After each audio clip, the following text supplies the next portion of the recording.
If your Airbnb is always booked but your bank account is not growing, chances are you are leaving a lot of money on the table, and I'm going to show you how to fix that. So just some change in pricing and strategy and the type of things that you're offering can make a big difference when it comes to your bottom line. And so if you want to get rich with your Airbnb or at least make more money, this is the video for you, and keep watching. My name is Keisha Rondeno. I am a real estate and business CPA and tax strategist. My goal is to educate you on business and tax strategies so you can save on taxes, keep more of the money you make, and build wealth in your business and your investments. So let's get into it. One of the first things that you're doing wrong is that you are not optimizing your pricing strategy. Most Airbnb owners will underprice their Airbnb, and they do not make changes based on demand. What you want to do is charge according to what the demand is. You can use platforms such as PriceLab, Beyond Pricing, or Wheelhouse to determine what's the right amount that you should be charging. You can also adjust pricing based on whether it's the weekend, if there are any events that are taking place, or even the time of year that it may be. And one big thing that you can do in order to maximize your pricing is to use minimum stay requirement. For instance, maybe having a 2-day minimum for the weekends, or if it's a holiday or an event that's going on, having a 3 to 4 day minimum stay in order for your guests to book. But one really important thing when it comes to strategic pricing is making sure that you don't underprice in order to get people to stay at your Airbnb, but making sure that you increase the value so people will want to stay at your Airbnb. The next thing you want to do is upgrade your guest experience. The more guests that you have that are happy and enjoy their stay, the more that they're going to write good reviews, and the more people that will want to stay there. So basically, great reviews mean more bookings, which ultimately means more money in your pocket. And some of the ways that you can impress your guests is you can offer smart check-in with smart locks, or perhaps using high quality linens, making sure that you've upgraded just the ambiance of it so it can have a luxurious feel to it. So it's basically making their experience enjoyable. And one of the most important things you want to do is make sure that you have professional cleanings that are done in between guests. So you want your guests to feel comfortable. You don't want them to look at things and think that it's old, or think that it's not functional, or even realistically for it to not be functional. You want your guests to come and have a great luxurious experience, and you want them to have a good time while they are there. The third thing that you want to do is improve the listing just overall.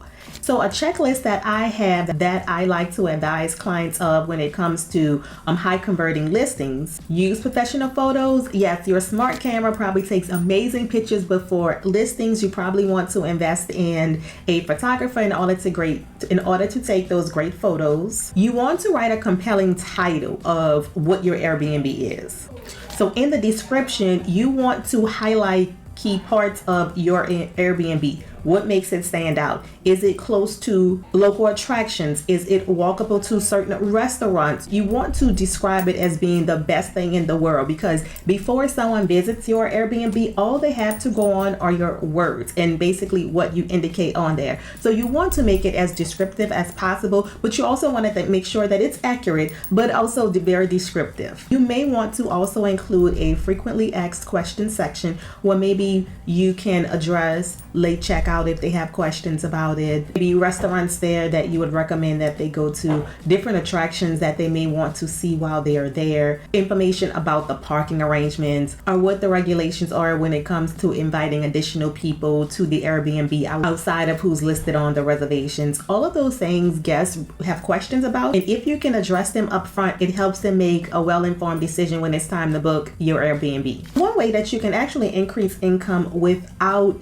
getting an additional booking is through upselling. And when I say upselling, I mean offering additional things for an additional cost. And an upselling or an add-on will be basically having a fee for late checkout, or offering grocery services if they want their groceries there when they check in, offering early check-in for guests that may be on a business trip and they may be coming in early, pet cleaning fees. If they want to bring their pet, great, no problem. You're just going to charge an extra cleaning fee in order to accommodate them. Or even possibly partnering with a local service to do airport pickup for guests that may be flying in and may not want to Uber there. You can mention these on your guest welcome page, and so your guests will have an idea of things that you do offer just in case they do want to partake in it, but that gives you the ability to be able to make additional income without actually having an additional booking. Another way that you can really increase your income is targeting the right guests.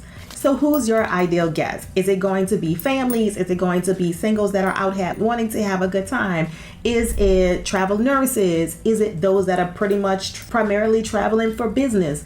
Thinking about who your target guests are going to be will make it a lot easier when it comes to advertising your Airbnb. And that makes it a lot easier for you to adjust your listing as well as adjusting the description in it to target or cater those that you know that you want to stay at your Airbnb. The more focused that you are on targeting the type of guest that you want, the more bookings that you would get from that type of guest and the more money that you will end up making. And that works perfect because once you start to really cater to a certain group or a certain type of guest, then those guests probably know other guests that are just like them, and they're going to recommend your Airbnb to others like those. So it makes your bookings a lot easier, which in turn will make you have more bookings, which means that you will make more money. Another thing you want to do is list your Airbnb on multiple platforms. Don't just rely on the Airbnb.com site. So there is VRBO, Furnishing Finder, Booking.com, or you may even have your own direct booking website if you have already created a brand for your Airbnb and you just created your own website and people are able to book through there.